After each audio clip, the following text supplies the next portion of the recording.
Kaleshwaram ఇంజనీర్లకు ED notice. నోటీసులు. అయితే ఏం చెప్పిర్రనంటే ఇలా మేము నోటీసులు ఇచ్చాం. ఎవరికి? కాళేశ్వరం ఇంజనీర్లకు, కాంట్రాక్టర్లకు, అందరికి.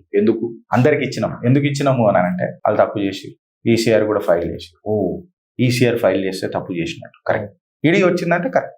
మళ్ళా రేవంత్ రెడ్డి గారు కరీంనగర్ గ్రనైట్ మీద కూడా ఈడీ రేట్ చేసి ఈసీఐఆర్ ఎందుకు ఫైల్ కాదు? నిలదీరి సెంటర్ని. నేనే చెప్తున్నా కదా, మంచి చేసినప్పుడు మంచి చేసిండు రేవంత్ రెడ్డి.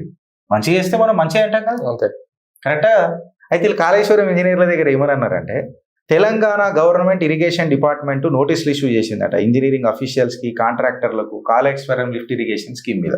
అంటే ఆడ ఫైనాన్షియల్ అవకతవకలు, టెక్నికల్ అవకతవకలు జరిగినాయట. లార్జ్ పెద్ద పెద్ద పైసలు ఫస్ట్ 10 రూపాయలతో మొదలయ్యి 1000 రూపాయలు ఎట్లయితుంది, 1000 రూపాయలతో మొదలు 1,00,000 రూపాయలు ఎట్లయితుంది, 1,00,000 రూపాయలతో మొదలు 100 కోట్లు ఎట్లయితుంది, 100 కోట్లతో 1,00,000 కోట్లు ఎట్లయితుంది అని చెప్పి నెత్తి విక్కుంటారట. నెత్తి విక్కునుడు మనకెందుకు రా, మా దగ్గర అధికారం ఉంది, నోటీస్ ఇస్తే అయిపోతుంది, వాళ్ళు వచ్చి చెప్తారు అదే నిజం అని చెప్పి రాసిద్దాం అంతే అని చెప్పి అనుకున్నారట. అందుకని నోటీసులు ఇచ్చిరట.